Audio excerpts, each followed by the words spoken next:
there is of course that in California, which is a kind of which seesaws between Democrat, independent, and with the independent being like floating voters that switch parties.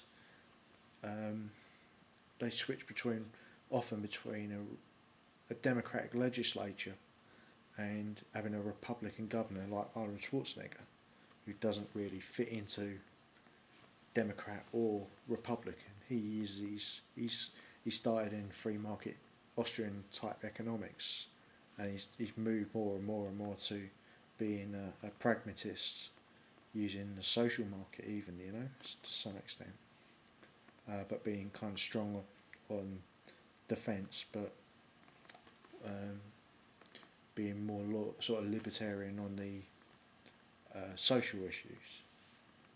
So it's not quite that there is this massive division between what the Republicans call the liberal establishment, by those people who they perceive, whether rightly or wrongly, because of course Clinton bombed the shit out of Iraq when they tried to assassinate George Bush Sr. Between the two major Gulf Wars, although really we've been fighting those people since 1991 to like 2000, well we're still fighting them, 2012, although now the Iranians are in on the act. So it's sort of the Anglo-American establishment of establishment's view of geopolitics is current throughout most of the Republican and Democratic things. American supremacy is the aim of the game. It's just the difference in how to do it. It's more important, for instance, to keep the oil companies bringing in oil and the carriers out there and on the seas dominating the oceans for American security and its allies than any particular one politician's view. In terms of the development of China's navy in the future, it will probably be a sea denial policy towards them. But those voters that George Bush Sr. got into the Republican Party, they've now formed from Southern Democrats, now formed the core of it. On the extreme side of it, where those ideas of the John Birch Society have melded in a paradoxical way with these Southern Democrats.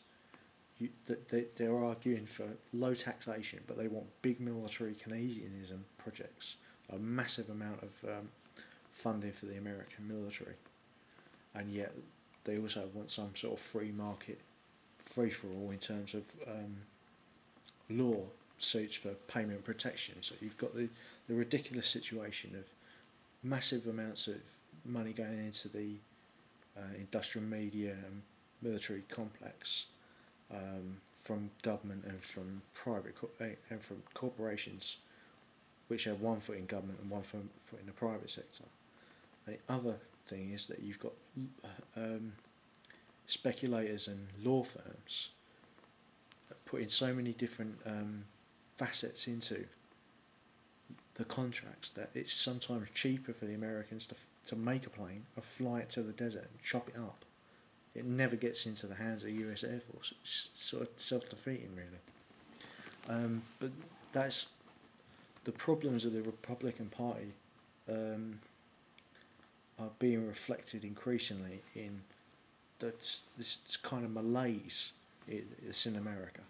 And nobody knows what they're going to do. I mean, to go more and more extreme is one way. In terms of that, the centre of the Republican Party is extreme. I mean, when you've got people like Rick Santorum and Newt Gingrich, they are the centre. And Romney is obviously corrupt. They are really not very good politicians in terms of providing solutions. the one guy with any idea about what the prognosis is, if if only an imperfect solution, is Ron Paul. I mean, does he have enough, true grits, as the first revolutionaries were called, to change the system over in a positive way? I don't know. I don't think he has as many good solutions as people would hope, and they're putting a lot of faith in him to get that situation sorted. But I don't think he has. His view of it is too close to Reagan economics to see that times have moved on from capital being important to people with talent and people with social networks being more important, and sharing information.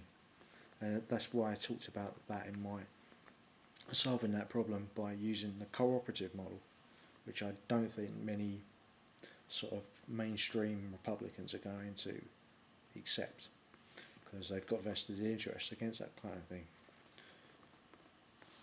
It is a difficult situation, but the more and more these people make themselves look like cartoons, the more and more the Democrats, who were the old Anglo-American establishment, who've metamorphosized into the US Israeli and Saudi establishment, which crosses over both parties from Democrat to Republican within the leadership. You can see that with the closeness of the Clintons to the Bushes. So America's not going to be able to sort itself out until it gets more than one pie. You're going to need many, many different pies.